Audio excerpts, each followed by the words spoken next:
tsunamis, and what else is there? Wildfires in our very country, our very California. Hurricanes, even in Florida, tornadoes. And then other disturbances like wars, pestilence.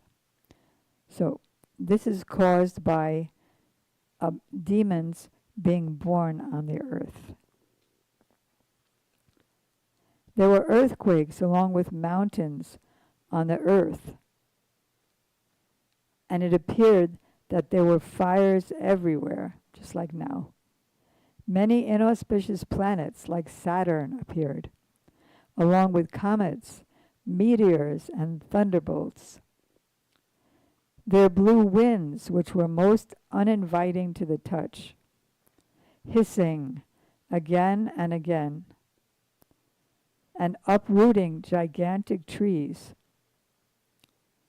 They had storms for their armies and clouds of dust for their ensigns. And just to let you know in the beginning, and we'll be letting everybody know at the end, that hearing this history of Lord Varaha, the born incarnation of Krishna, if anybody hears this history, he becomes free from all pangs of material existence, and he becomes free from the three enemies. Who are the three enemies? Is it this guy? Is it that guy? What are the three enemies? Lust, anger, and greed. Yes. The luminaries in the heavens were screened by masses of clouds, in which lightning sometimes flashed as though laughing. Darkness reigned everywhere, and nothing could be seen.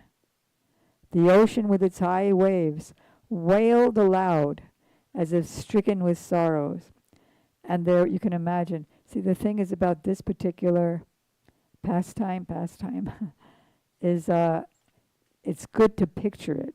And because we all have very imaginative minds. We're always picturing one thing or another. So if we picture this, then we'll be able to remember it. And there was a commotion among the creatures inhabiting the ocean. The rivers and lakes were agitated, and lotuses withered. Misty halos appeared around the sun and the moon during solar and lunar eclipses, again and again. Claps of thunder were even heard without clouds, and sounds like those of rattling chariots emerged from the mountain caves. In the interior of the village, she-jackals yelled, vomiting strong fire from their mouths. And jackals and owls also joined them with their cries. Raising their necks, dogs cried here and there, now in the manner of singing, and now in the manner of wailing. I'm sorry, my mind just drifted to the fact that everywhere I go in this neighborhood, and you've seen it too, everyone has a dog. Everyone is serving their dog. Instead of G-O-D, serving D-O-G. Not considering at all that they're going to become DOGs in their next life because of that meditation. Krishna says in the Gita that whatever one thinks about at the time of death, earrings, whatever one thinks about at the time of death, he attains that state. Of this there is no doubt. Vidura. So this narration is being spoken by the great sage Maitreya to the great sage Vidura 5,000 years ago. The asses ran hither and thither in herds, striking the earth with their hard hoofs and wildly braying. Frightened by the braying of the asses, birds flew shrieking from their nests, while cattle in the cowsheds, as well as in the woods, passed dung and urine. Cows, terrified, yielded blood in the place of milk. Clouds rained pus. Clouds rained pus. The images of the gods in the temple shed tears, and trees fell down without a sound from the blast of wind. Ominous planets such as Mars shone brighter and surpassed the auspicious ones such as Mercury, Jupiter, and Venus, as well as a number of lunar mansions. Taking seemingly retrograde courses, the planets came in conflict with one another. Marking these and many other omens of evil times, everyone but the four sages, the sons of Brahma. So you all know who Brahma is, of course. Lord Brahma is the first created being. He was born from the lotus navel of Lord Vishnu, who's an incarnation of Krishna. He has 4 heads to see in the 4 directions. And under the direction of Krishna, he's the secondary creator of the universe. His firstborn sons are the 4 Kumaras. They're little boys, naked, around 5 years old, and they give knowledge all over the universe. So everyone except them who are aware of why the demons were now on the earth, which we'll also take a break in a couple of minutes and discuss what happened. So they knew about the fall of Jai and Bijai from the spiritual world, and how these associates of Lord Vishnu were cursed to become these demons.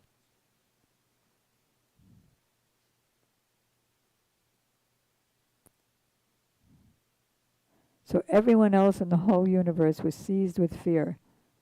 They did not know the secrets, and they thought that the dissolution of the universe was at hand. Speaking of dissolution of the universe, believe it or not, we're so old. Like sometimes I hear people talking about their friends or children, and they say, he's an old soul. But we're all eternal souls,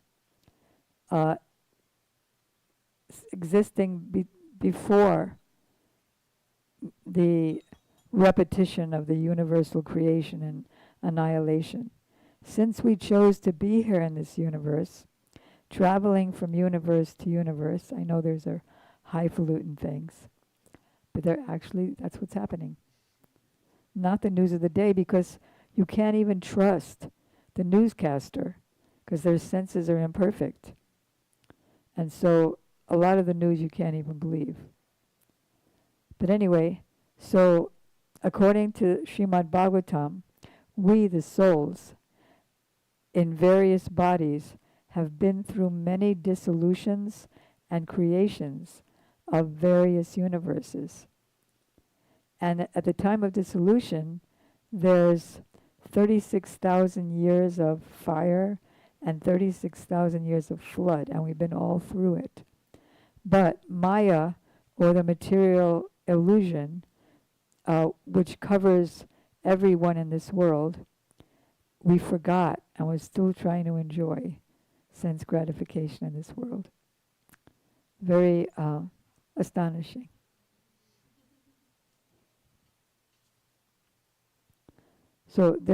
So why did all these natural disturbances happen? Because of the birth of the 2 sons of Diti. These 2 demons, who appeared in ancient times, soon began to exhibit uncommon bodily strength.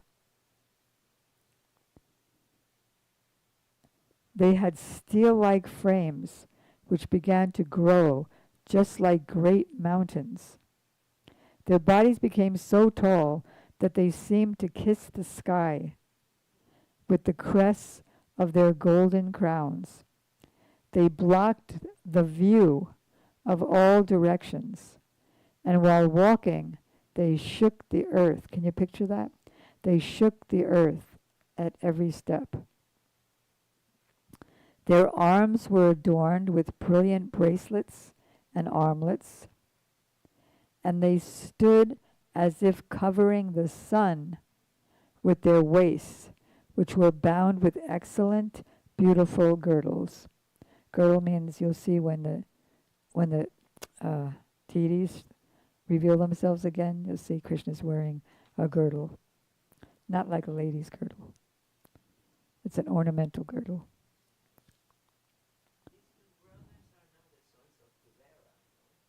No, that was Nala Kuvera and Manigriva. These two sons are the sons of Diti, who's generally a virtuous lady, married to a great powerful sage, Kashyap Muni, who's the direct son of Lord Brahma. But by the will of the Lord, she couldn't control her sex desire and forced her husband to have sex life at a very inauspicious time. Inauspicious, now she conceived of her children at an inauspicious time.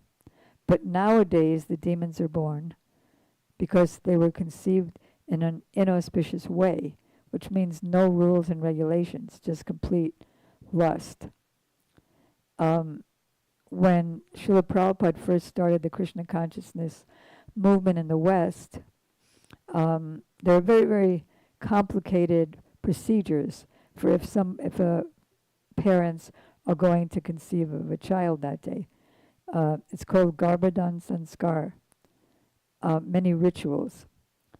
But because the movement was just beginning and we were so new we couldn't have done anything fancy, so Prabhupada told the couples, his disciples, chant 50 rounds of the Hare Krishna mantra that day, so that their minds would become purified and they would be able to call good children who have pious or spiritual backgrounds from their previous lives. And that's why Madhavi's son, who you all know, Visvarup, was born.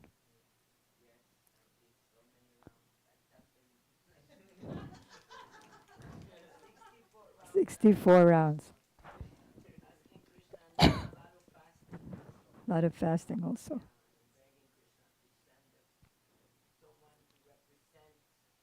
So Madhavi's saying, because you can't hear in the live stream, she did lots of austerities and fasting, chanting 64 rounds, and begging Krishna to send a qualified devotee son, and then she got one.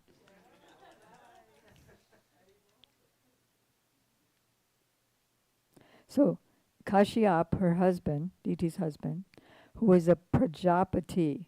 Praja means citizens, and Pati means a leader of the citizens. So the direct sons of Brahma, because he was the only one in the universe at first, and then he begot his sons and daughters. So the 4 Kumaras came from his mind, and Kashyap, I believe, came from his arms, sages. And then they were all ordered to procreate the universe with children. And so, and then other Prajapatis, they begot daughters and they married the sages' sons, and then more offspring came.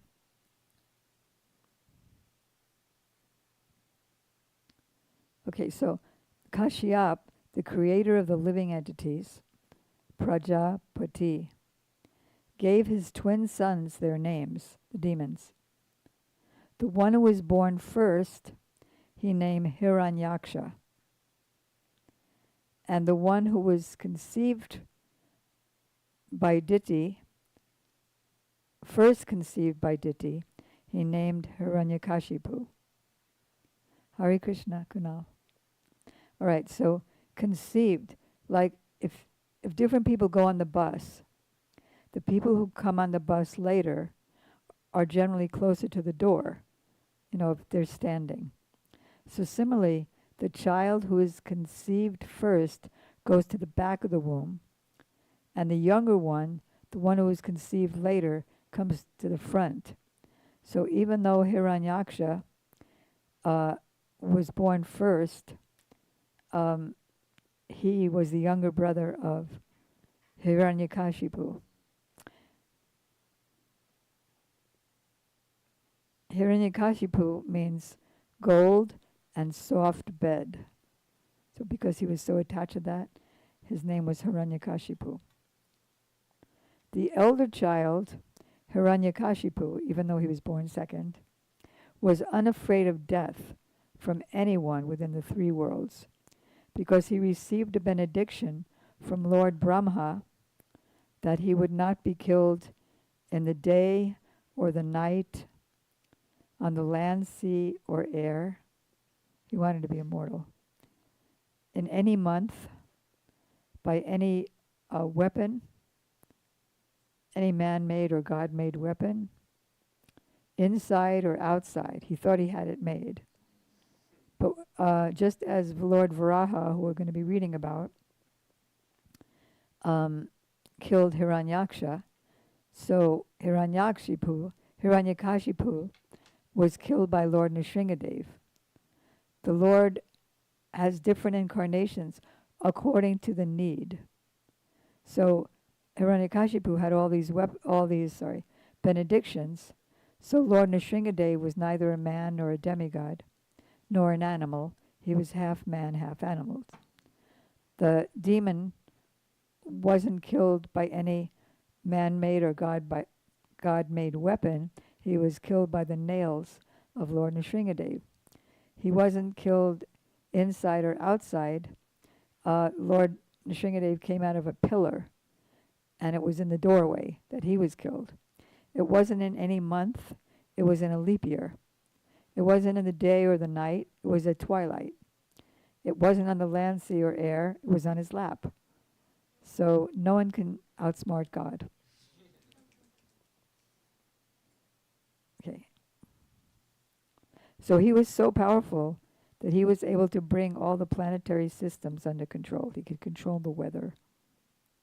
His younger brother, who came out first, Hiranyaksha, was always ready to satisfy his elder brother in all respects by his activities. Hiranyaksha took a club on his shoulder, picturing that, and traveled all over the universe with a fighting spirit to satisfy his elder brother. Yes.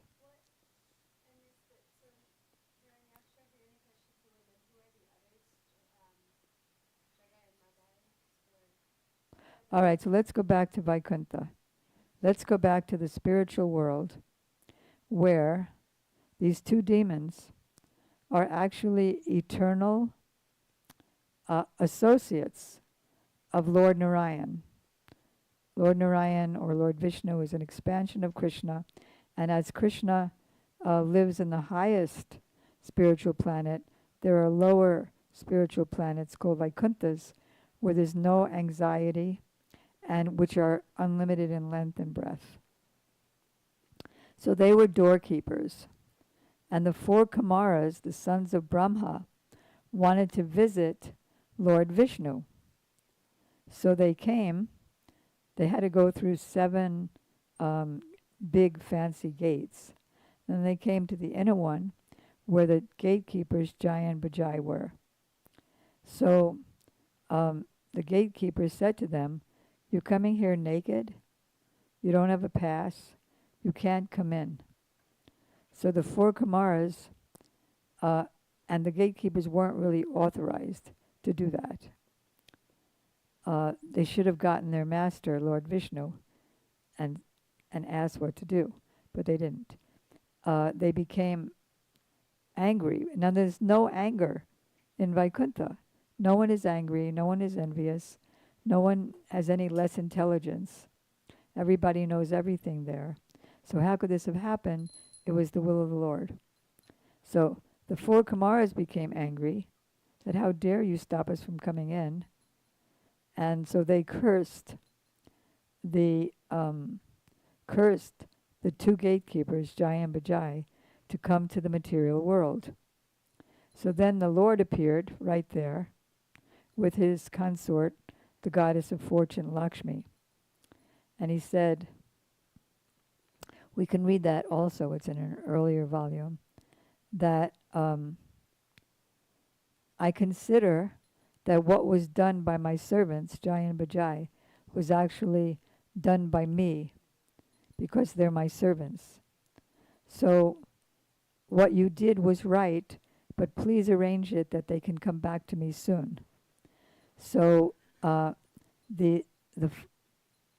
Jai and Bajai ended up taking 3 births. Oh, they were given the option. Do you want 7 births in the material world as a devotee, or do you want 3 births as an enemy of the Lord? Because they were in a hurry to get back, they said, we'll take the 3 births.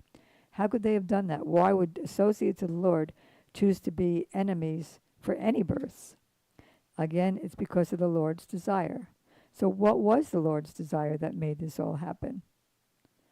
So Krishna, in the spiritual world, he has friends and he has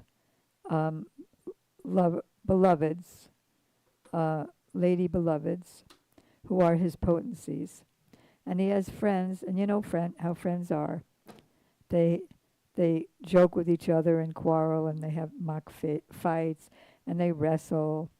Like one time, Krishna was wrestling with his friend Sridham, and because Krishna loves to be defeated by his friends, who defeat him out of love to satisfy him, Sridham straddled Krishna. In other words, he sat on the chest of Krishna. So Krishna was lying down there and he's sitting on his chest, and Sridham said, I won. And Krishna said, no, I won. So Sridham said, how did you win? He said, because my nose is up and your nose is down. So those kind of fun fights happen. So Lord Vishnu, he wanted to have fun fights too. But who's going to fight with him in Vaikuntha? See, in the spiritual world of Krishna Loka, nobody remembers that Krishna is God. Even Krishna forgets that he's God, so that he could have loving relationships with parents, with beloveds, with friends. Even his servants are servants with, not with awe and reverence, with friendship. So Vishnu doesn't have any friends in Vaikuntha because everyone worships him there in awe and reverence. But he wants to fight. So who's going to fight with him? So he had to create the situation where his devotees themselves would become demons and fight with him. But they would have had to forget that they're from the spiritual world in order to really get into it. So why Jai and Bajai? Because they had a really incredibly strong desire to satisfy the Lord. And they knew his desire. So Yogamaya, the Lord's spiritual potency, arranged it that they would not let the 4 Kumaras in, and that they would be cursed and all that. So very interesting pastimes of the Lord. Does that answer your question? I don't know which was which. Oh, I see. You're talking about the 3 births. Thank you. All right. So then in their next birth, so first they were Hiranyaksha and Hiranyakashipu. The next demon birth, they were Ravana. Does anybody know Ravana here? Ravana is he's the demon enemy of Lord Ram. So Ravana and his brother Kumbhikarna. Kumbhikarna was like as big as a mountain. And Ravana was a very, very powerful demon who, that's a long story. And when is Ram Navami happening? Just now coming, April 5th, 6th. Big program here. You're all invited. Oh, is that the same day? You mean that's the same day? All right, so on the 5th, um, some dancers, world famous Odissi dancers from Jagannath Puri, are coming to Miami to perform. And last year they performed. There was absolutely no words to describe the magnificence of the dance. And that's going to be held probably in a theater in just near here. And the next day is Ram Navami. So that we're having a big celebration here. And they may even do a Ram dance here. Okay. Glad you moved to Miami. Okay. So who? These are guests from where?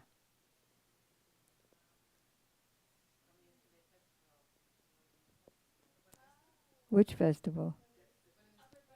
Oh, Buena Vista. Thank you for coming. Who did you meet yesterday? Oh, Raga. Oh, beautiful. Thank you so much for coming with your children, too. Okay. So, are you very brand new to all this?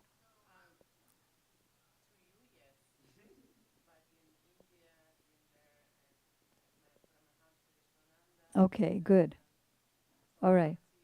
So, you're familiar with Bhakti Yoga.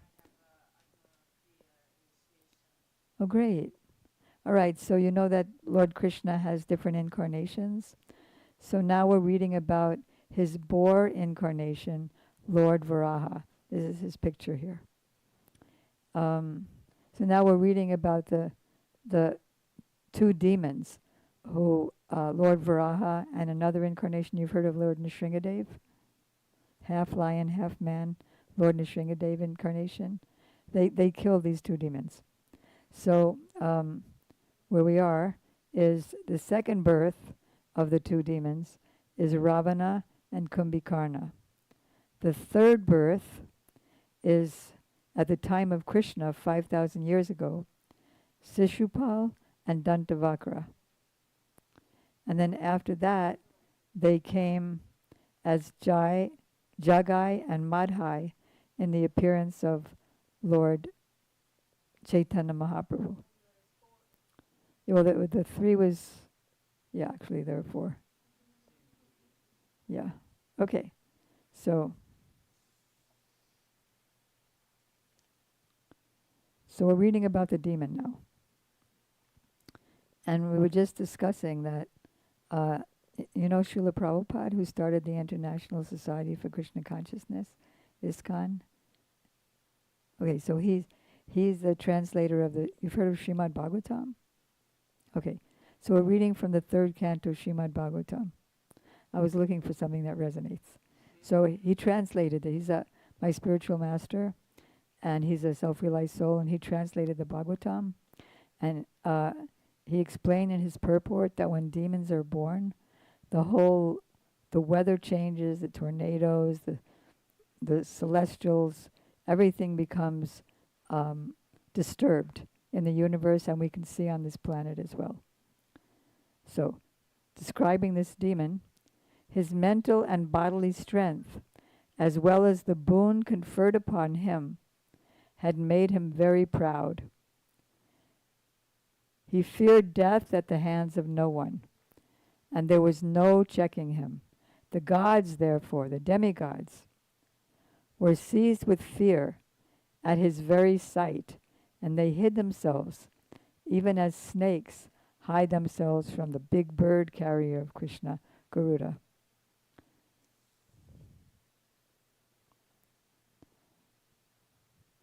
On not finding Indra is the god of the rains, the god of the heavens, and other demigods who had previously been intoxicated with power, the chief of the demons, that is Hiranyaksha, seeing that they had all vanished before his might, he roared loudly.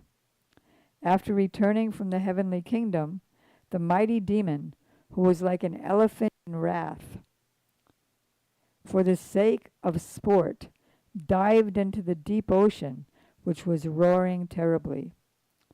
On his entering the ocean, the aquatic animals who formed the host of Varuna. That means Varuna is the god of the oceans. Like there's a sprinkler system, right? People have in their backyard sprinkler systems. So the sprinkler system was sold to the homeowner by a company. And the company had it all figured out. Like you press this button and it sprinkles and then it stops automatically when it's sprinkled enough. So we understand how things work because people control them.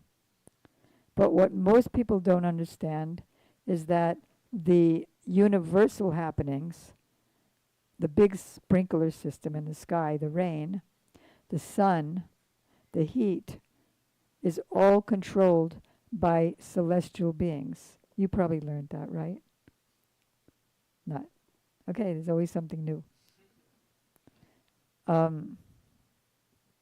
There's a sun god who controls the sun's rays. There's a moon god who controls the moon. Now the moon, when the moon comes out, vegetables, the moon gives the vegetables the power to grow. And the sun gives other life, like lotuses, the power to grow, a human's power to grow.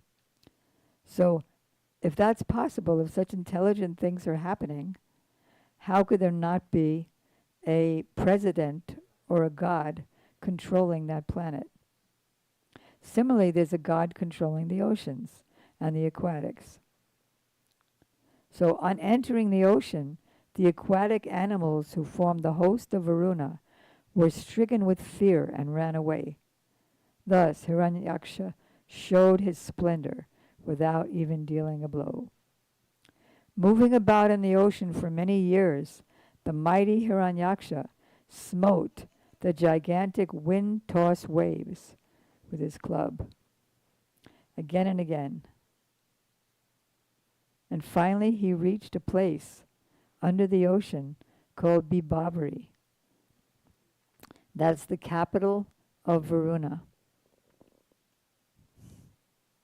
Is Sumuki here? Oh, Jamuna, can you get the thermos like you did yesterday? Yeah, thanks. All right.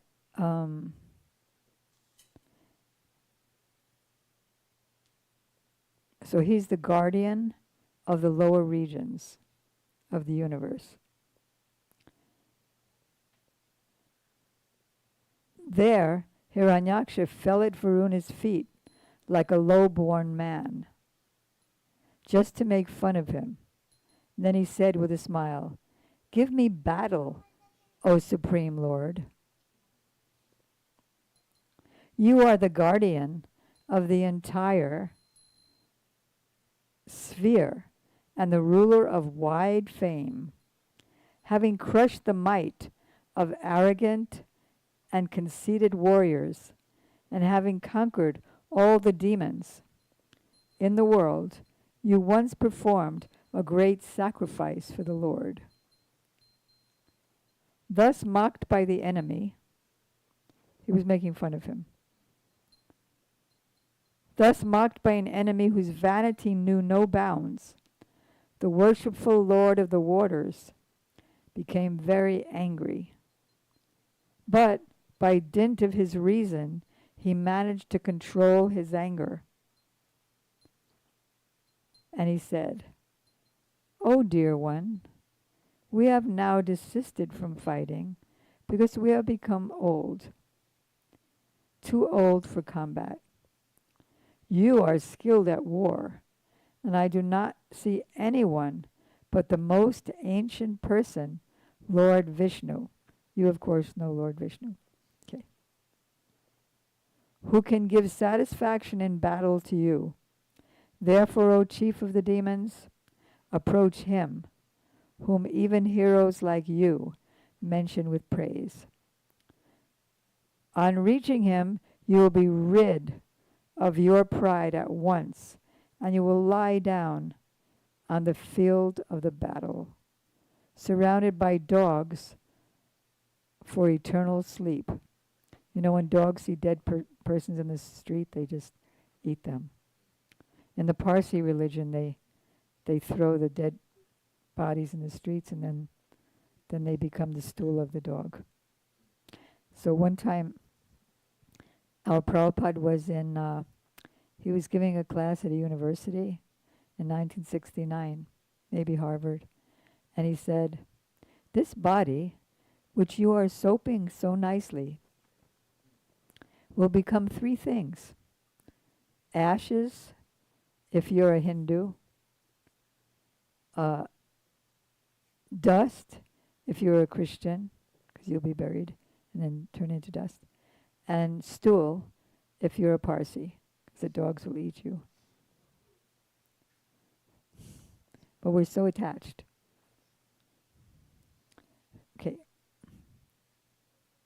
It is in order to exterminate wicked fellows like you, and to show his grace to the virtuous, that he assumes his various incarnations like Varaha. Would your son like a coloring book and some crayons, and your daughter? Could you, yeah, she's going to get coloring, but we have a lot of crayons there. Thanks.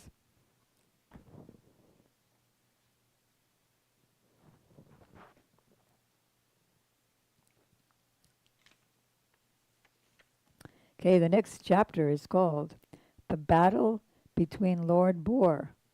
Now, why would the Lord appear as a boar? Because Hiranyaksha, the big demon, wanted to get gold out of the earth. And he upset the gravity of the earth, and the earth fell down into the Garbhodak ocean. There's an ocean at the bottom of the universe which we can't see. So the earth fell down, and generally, so the Lord takes, as I mentioned earlier, the Lord takes different forms for different functions. So like he appeared as the half lion, half man, because he had to kill Hiranyakashipu in a way that would supersede his boons. So why did he appear as Lord Boar? Because a boar finds things by smell. So he had to smell where the earth was. The earth has wonderful scents. So he, in a moment, he was able to find that earth, though it was way down there.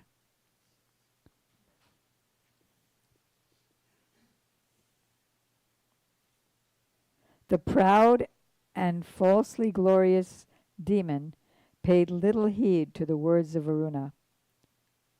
Oh dear Vidura, because this narration is spoken by who? Maitreya to Vidura.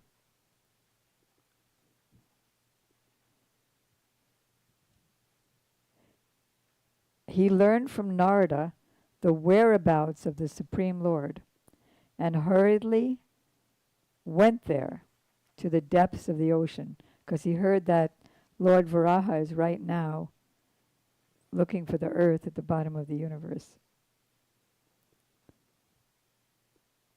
He saw the all-powerful Lord in his boar incarnation, bearing the earth upward. And so another thing about a boar is that a boar has tusks, right? So he was able to pick the earth up from the depths of the ocean with his tusks and place the earth on the top of the ocean to rest there.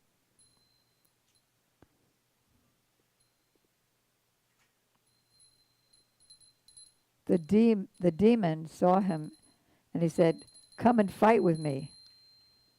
But Lord Varaha was too busy. Beautiful. And the veil of Radha, the Lord was too busy. He was delivering the earth, so he didn't have time to fight at the moment. So, oh, you're so afraid of me, oh, you amphibious beast. Amphibious beast. The demon addressed the Lord. Oh, best of the demigods, dressed in the form of a boar, just hear me. This earth is entrusted to us, the inhabitants of the lower regions, the demons. You can't just take it without getting hurt by me. You rascal. He's calling God a rascal. You have been nourished by our enemies to kill us, and you have killed some demons by remaining invisible. O fool, your power is only mystic. So today I shall enliven my kinsmen by killing you. So Lord Varaha, let me see. I just have to see if there's a picture here. So here it is.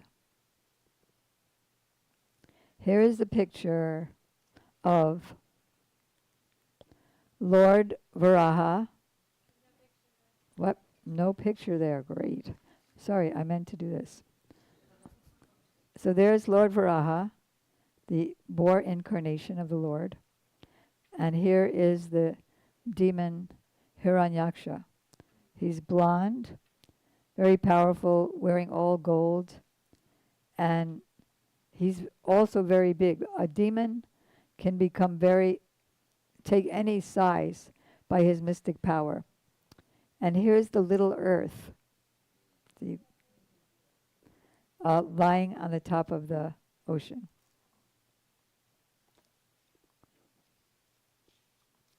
So the demon said, when you fall dead,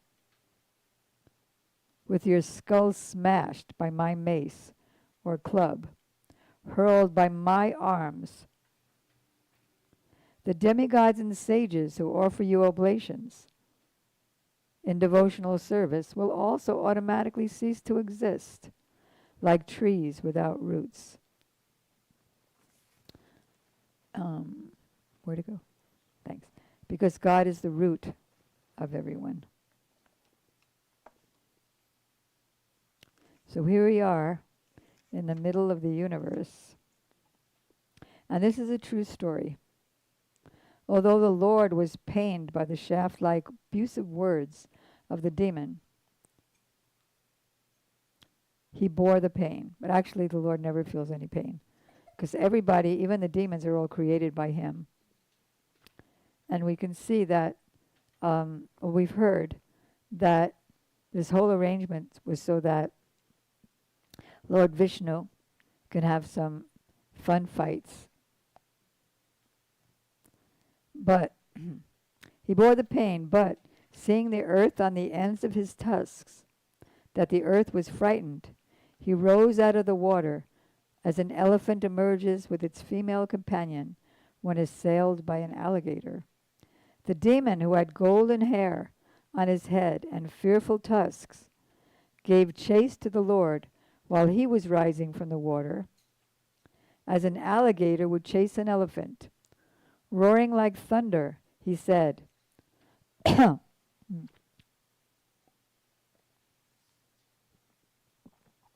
you are not ashamed of running away before a challenging foe? There is nothing reproachable for a shameless creature. He wasn't really running away. Thanks. He wasn't really running away. He was just had to be free for a moment to save the earth. The Lord placed the earth within his sight on the surface of the water and transferred to her all of his energy and power so she could float. While the enemy stood there looking, Brahma, the creator of the universe, extolled the Lord. That is, you know Brahma with the four hoods. He glorified the Lord, while other demigods showered flowers. Where Vasanti wants us to finish, because there's prasadam, but it hasn't been offered yet. Has it? It came off? Sorry? It was the dress. Oh, the 3 o'clock kirtan. So you lovely ladies and lovely children came from Buena Vista yesterday. So today at Buena Vista, the devotees are there also. And at 3 o'clock, they're going to be doing a big kirtan. Were you there yesterday at the kirtan at 4? So if you if you like and if you have time, there'll be a big, big kirtan in the middle of the mall, and you're invited to come. So Vasanti's just concerned that we'll have time to be there. So the demigods from the heavens, they rained flowers on the Lord. And Brahma, the secondary creator of the universe with his 4 heads, glorified him. The demon, who had a wreath of ornaments, bangles, beautiful gold armor on his body, chased the Lord from behind with great mace. The Lord tolerated his piercing ill words, but in order to reply to him, he expressed his terrible anger.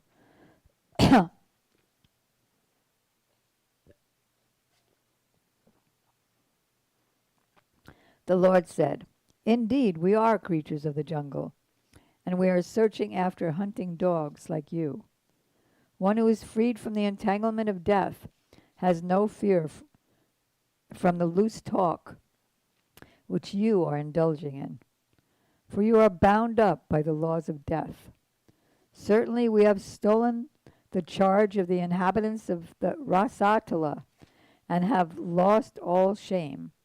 Although bitten by your powerful mace, I shall stay here in the water for some time because, having created enmity with a powerful enemy, I now have no place to go." He's all joking. "You are supposed to be the commander of many foot soldiers, and now you may take prompt steps to overthrow us. Give up all your foolish talk and wipe out the cares of your kith and kin by slaying us. One may be proud, yet he does not deserve a seat in an assembly if he fails to fulfill his promised word." Do the kids they both have coloring books? Good, okay. You're having fun there with the coloring book? Yeah? Good.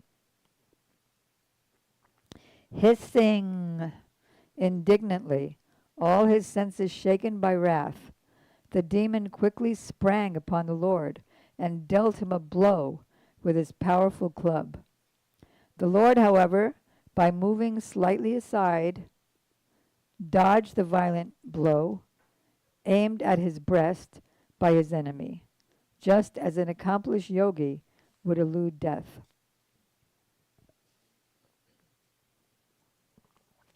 The personality of Godhead now exhibited his anger and rushed to meet the demon, who bit his lips in rage, took up his club again and began to repeatedly brandish it about. Just imagine.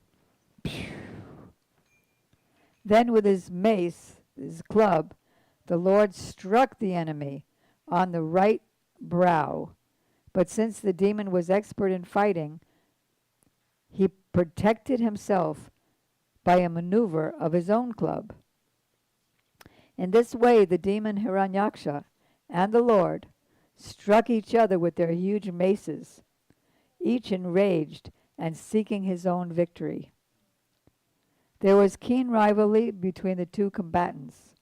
Both had sustained injuries on their bodies from the blows of each other's pointed maces. You know what a mace is a club, right? And each grew more and more enraged at the smell of blood on his person. In their eagerness to win, they performed maneuvers of various kinds, and their contest looked like an encounter between two forceful bulls for the sake of a cow. Bulls fight over cows. O descendant of Kuru, Brahma, the most independent demigod of the universe, accompanied by his followers, came to see the terrible fight for the sake of the world between the demon and the Lord, who appeared in the form of a boar. So when Brahma comes, he comes on his, he has an airplane that looks like a swan. He needs a restroom? Huh? Oh, Okay. After arriving at the place of combat, Brahma, the leader of thousands of sages and transcendentalists, saw the demon who had attained such unprecedented power that no one could fight with him. I hope we'll see you at 3. Thanks for coming. Brahma then addressed Narayan, who was assuming the form of a boar for the first time. Brahma continued, "My dear Lord, there's no need to play with this serpentine demon any longer. My dear Lord, you are infallible. Please kill this sinful demon before the demoniac hour arrives, and then his power will become more and more. You can kill him by your internal power without doubt. My Lord, the darkest evening which covers the world is fast approaching. Since you are the soul of all souls, kindly kill him and win victory for the demigods. The auspicious period known as Abhijit, that is noontime, I think, right? Which is most opportune for victory, commenced at midday and has all but passed. Therefore, in the interest of your friends, please dispose of this formidable foe quickly. This demon, luckily for us, has come of his own accord to you, his death ordained by you. Therefore, exhibiting your ways, kill him in the duel and establish the worlds in peace." Because when there are demons, the worlds are not in peace, especially if they're in power of countries, power of states. After hearing the words of Brahma, the Creator, which were free from all sinful purposes and as sweet as nectar, the Lord heartily laughed and accepted his prayer with a glance laden with love. So now we're going to come to that. How he killed him. It's very interesting. The Lord who had appeared from the nostril. Oh yeah, so this is how Lord Varaha appeared. So when Hiranyaksha and Hiranyakashipu were born, and the whole universe was becoming dark and clouds were raining pus, and jackals were vomiting blood, the demigods went to Lord Brahma to find out why this horrible thing was happening. And so he was thinking, what am I going to do? The earth is at the bottom of the universe, and all these horrible things are happening. I'll have to leave it to the Lord to figure out what to do. So as he was thinking like that, hope I didn't make her child cry. He was crying. A scary story. Where was I? While he was thinking like that, from his nostril came a little tiny boar. And right away, the boar grew to be the size of a mountain. And he had these sharp tusks and then the 4 hoofs. So he flew up into the sky and straight down, like an arrow, he went into the waters. And that's how it began.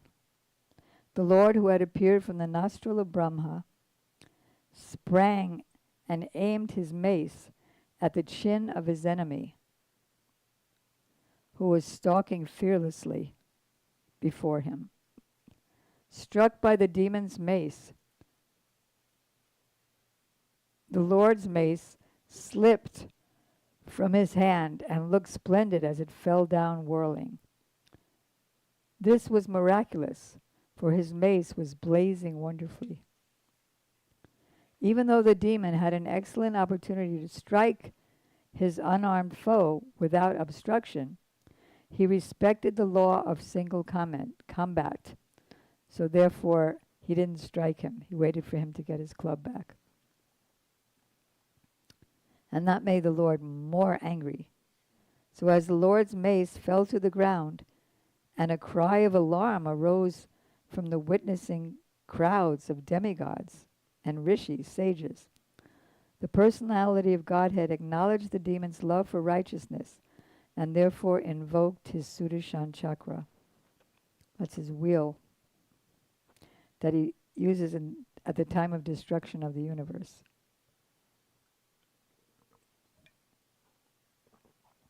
As the discus began to revolve around the Lord's hands, and the Lord contended at close quarters with the chief of his Vaikuntha spiritual world associates, who had been born as Hiranyaksha, the vile son of Diti, there issued forth from every direction strange expressions uttered by those who were witnessing from airplanes. I think I dropped my watch. What time is it? Okay. Thanks. So the demigods called out, "May victory attend you. Pray dispatch him. Play no more with him." When the demon saw the personality of Godhead, who had eyes just like lotus petals, standing in position before him, armed with his Sudarshan discus, his senses were overpowered with indignation. He began to hiss like a serpent, and he bit his lip in great resentment.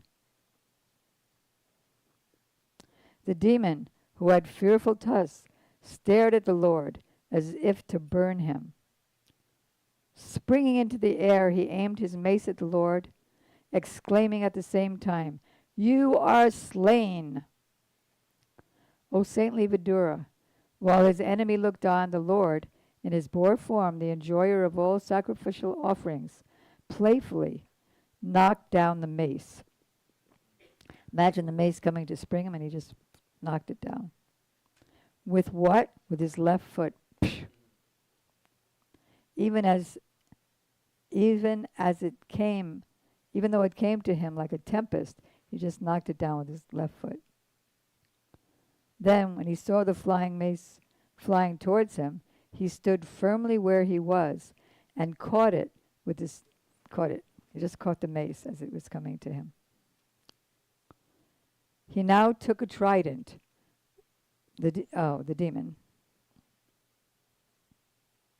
So the Lord took his mace and he offered it back to him. But he was so proud, he didn't want to take back the mace. Instead, he took a trident, which was as rapacious as a flaming fire, and hurled that against the Lord. Hurled by the mighty demon with all of his strength, the flying trident shone brightly in the sky. The Lord tore it to pieces with his disc, which had a sharp-edged rim, even as Indra cut off a wing of Garuda. The demon was enraged when his trident was cut to pieces. He therefore advanced towards the Lord and, roaring aloud, struck his hard fist against the Lord's broad chest, which bore the mark of Shrivats. Shrivats is a mark of curling white hair, which is the sign of the goddess of fortune. Then he went out of sight. The demon went out of sight.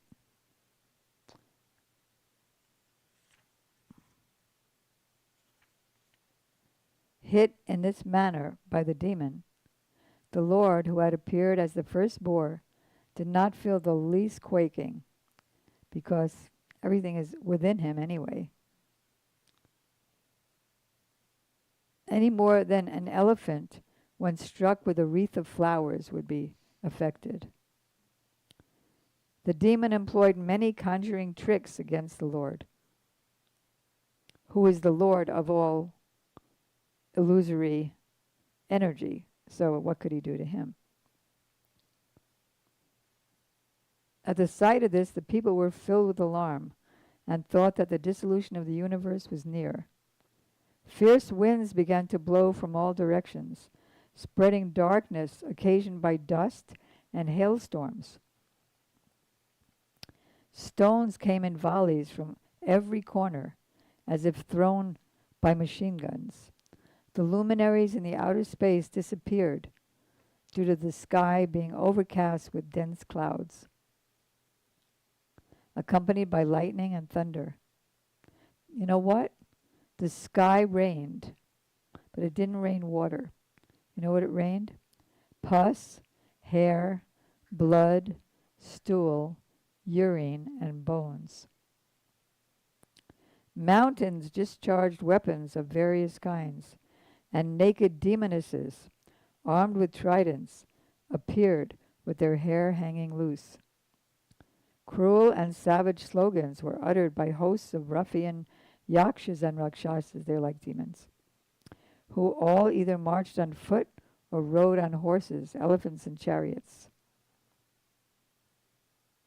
So now he discharged his Sudarshan chakra, which is capable of dispersing all the magical forces displayed by the demons. At that very moment, a shudder suddenly ran through the heart of Diti. She was also there and seeing. She was the mother, remember.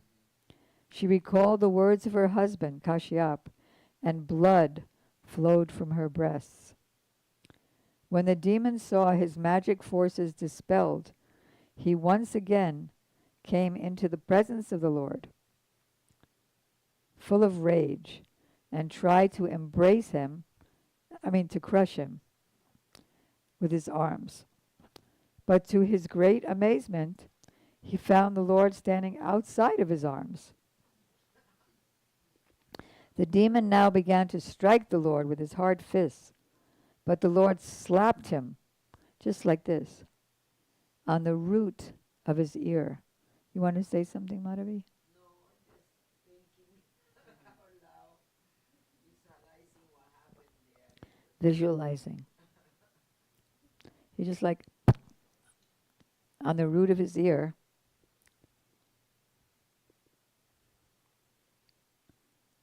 And then, though struck indifferently by the Lord, the conqueror of all, the demon's body began to wheel. His eyeballs bulged out of their sockets, his arms and legs broken, and the hair of his head scattered as he fell down dead, like a giant tree uprooted by the wind. Lord Brahma arrived at the spot to see the fearfully tusked demon lying on the ground biting his lips. But, very strangely, the glow of his face was yet unfaded.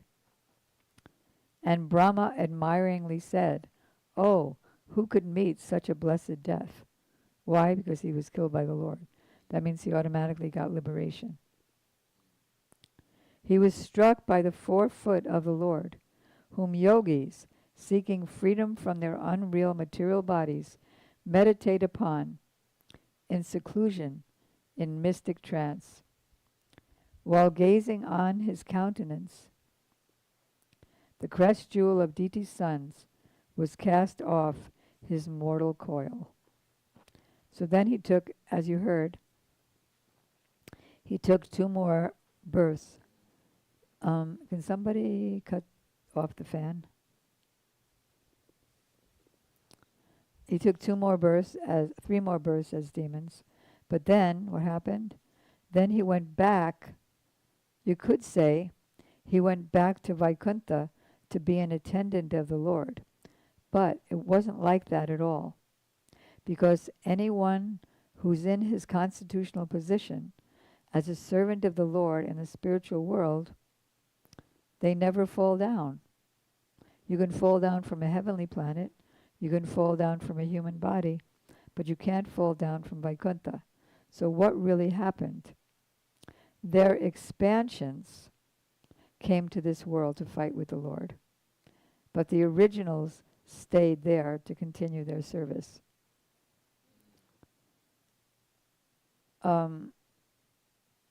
So that is this history of Lord Bor. So my Shiksha Guru, Srila Bhakti Vigyan Bharati Maharaj, Goswami Maharaj, he said that there's a verse in the third canto of Srimad Bhagavatam which says that the Lord has no material birth, no material activities, no material name, no material form, no material qualities, and no material faults.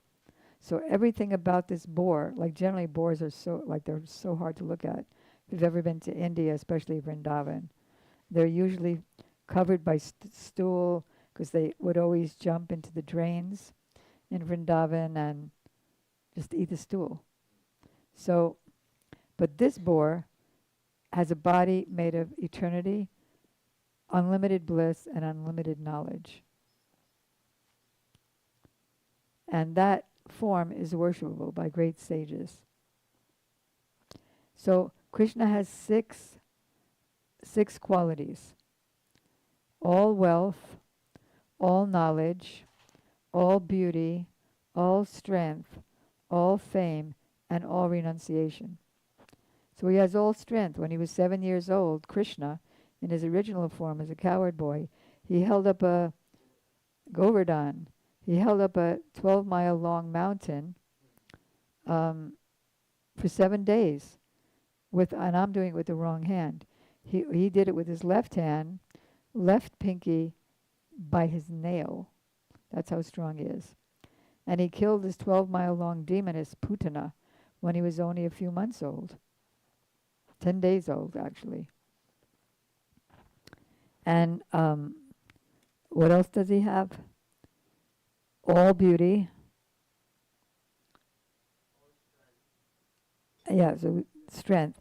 Then he has all wealth. In his abode of Goloka Vrindavan, which is on top of all the Vaikuntha planets, where Jai and Bajai were serving as attendants, every single particle of dust is made of Chintamani. Chintamani, Chinta means mind, and money means a jewel. So it's a jewel that whatever you think about, you can get. So every single particle of dust in Vrindavan is made of that Chintamani stone. And the land of Vrindavan, Krishna's abode, is full of Kamadhenu cows, which give an unlimited supply of nectar-like milk and fulfill all desires.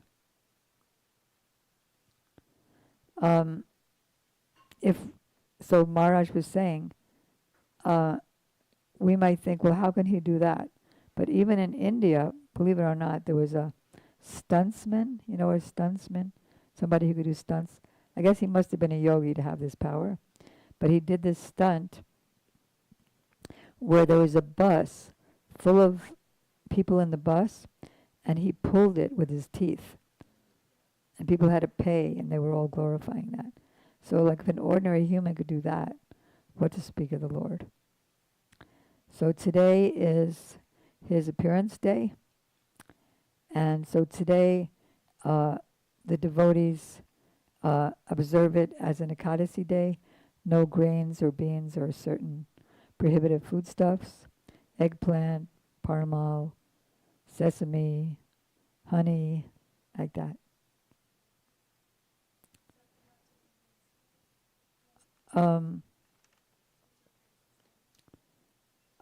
Yeah, Vasanti, are you here? So is today not Ekadasi or is tomorrow not Ekadasi? So today is grains, except for people who did Nirjal yesterday, who did Ekadasi without eating anything. So now we're going to have a kirtan. And then tomorrow for Nityananda, it's also observed as Ekadasi. So now we're going to have a kirtan. And Madhavi didn't get to lead the Hare Krishna mantra yet, so she's going to do it now. Can Champa come over? Madhavi, can you lead a kirtan? Thanks. Hare Krishna,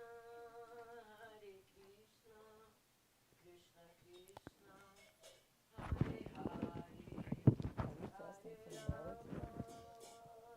Hare Hare, I'm taking water.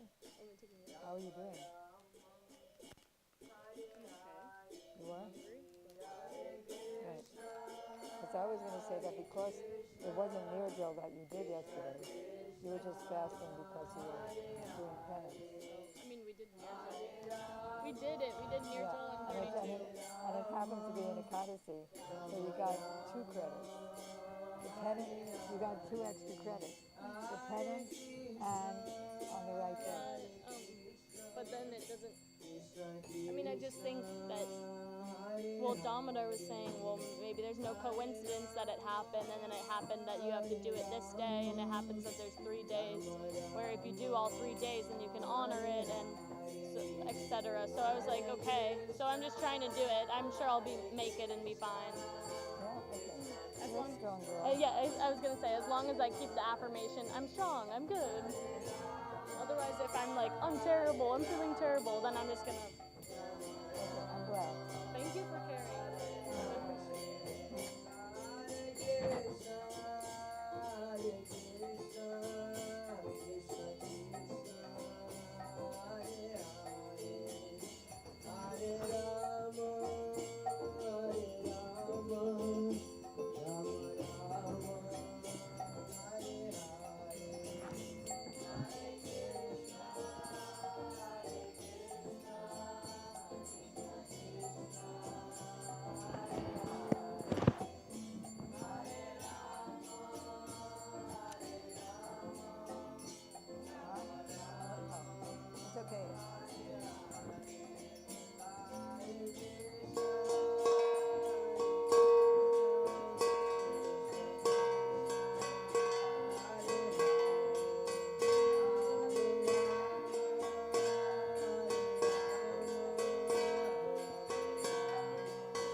because we actually have we used to say our temple is in Miami, but now we say our temple is Miami.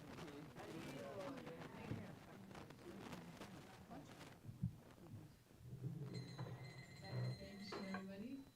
Thank you all for coming to Sunday program. So in a few minutes we will have our lunch prasadam, blessed food.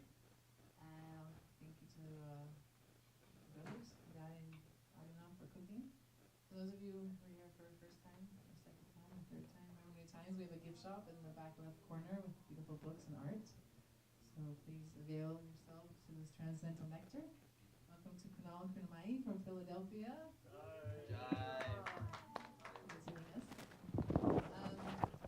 So tomorrow is the Divine Remembrance Day of Lord Nityananda, who is Lord Chaitanya's brother, who is Balaram himself.